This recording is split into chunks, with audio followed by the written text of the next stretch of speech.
90 seconds goes by really fast. Yeah.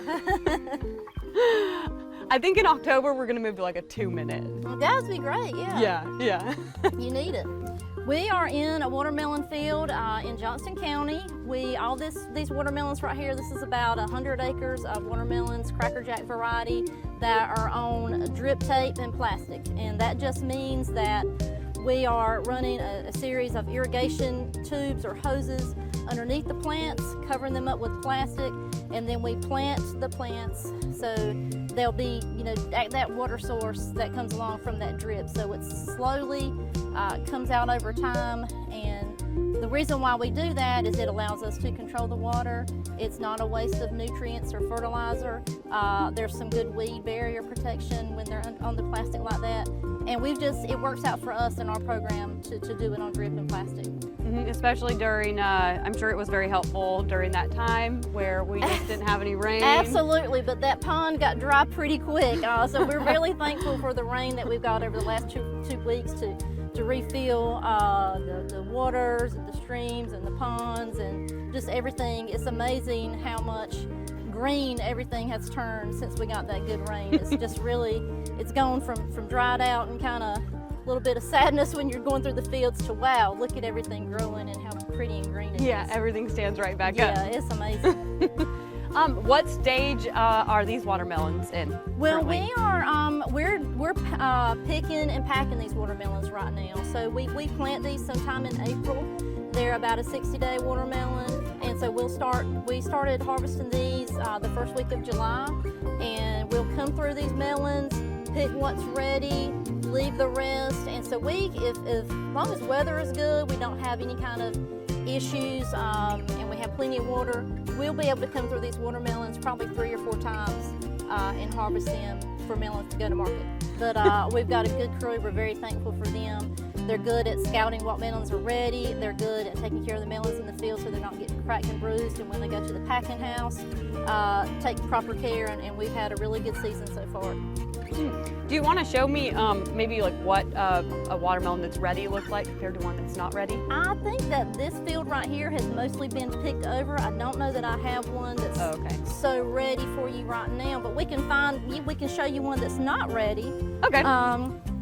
And you can just tell this one, it's still in the developing stages. It's got a little bit of growth to go. It doesn't have, it's working on it. I tell people, and I look for myself, a good yellow belly. That means it's been sitting on the ground long enough to really ripen and get all that natural sweetness.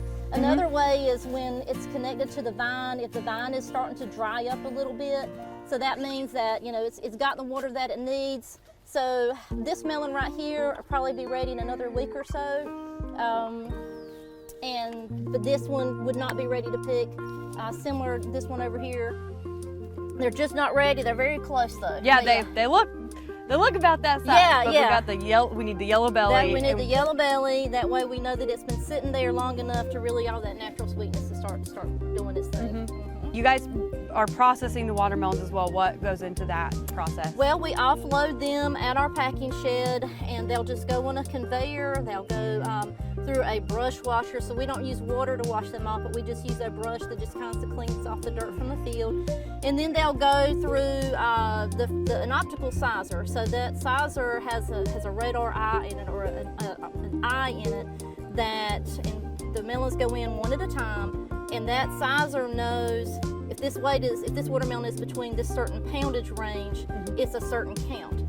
So when it comes through the eye, it'll go down a long line, and we have paddles placed during the line, and if it's a 36 count, it's going to push that one off. And when it's a 30 or 45 count, it's going to push that one off. And then on the other side of the table, we have men that are just collecting them, putting them in the bin. We also have a sticker that goes on them that you see at the grocery store that says this is a seedless watermelon, and it's got a barcode that it can be scanned at the checkout. Okay. And then the watermelons are just, once their bin is full, they're palletized, taken to the warehouse. And I mean, they are not here very long. When we're packing this morning, and by the end of the day today, we'll probably have 3 loads gone at least that were just picked up this morning. Okay. So watermelons do not stay on the floor long. They're picked, packed, and off to the distribution centers in a very short amount of time. That's impressive. Do you guys do any greenhouse?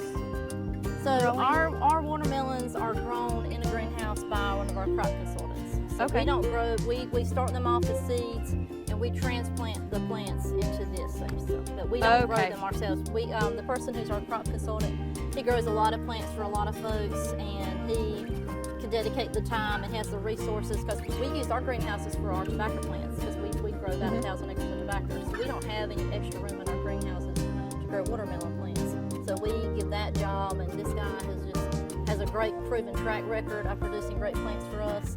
So we let him stay, we stay in our lane and we do what we're supposed to do. We give that to him, and it's worked out very well. Yeah, I think that the misconception with all farming, especially for just the general consumer, is that seeds are planted. Everything is a little seed, Yep. yeah. Mhm. And I mean, when you're dealing with uncontrollable variables like weather, for example, you have to get the best start that you can. And that means most of the time, if you're able to start your transplants in a greenhouse with a seed, and then when they get to the field, they're mature enough to handle, you know, especially if you're sitting in the spring and you don't know, your weather's you're not quite out of the frost zone. If you've got a plant that's healthy and strong and has already had a good start in a greenhouse, it can take a cool night. You know, it might not take some frost, but it can take a cool night that we sometimes will have in May when we're not having frost, but we're still having some cool nights. So. Yeah, yeah.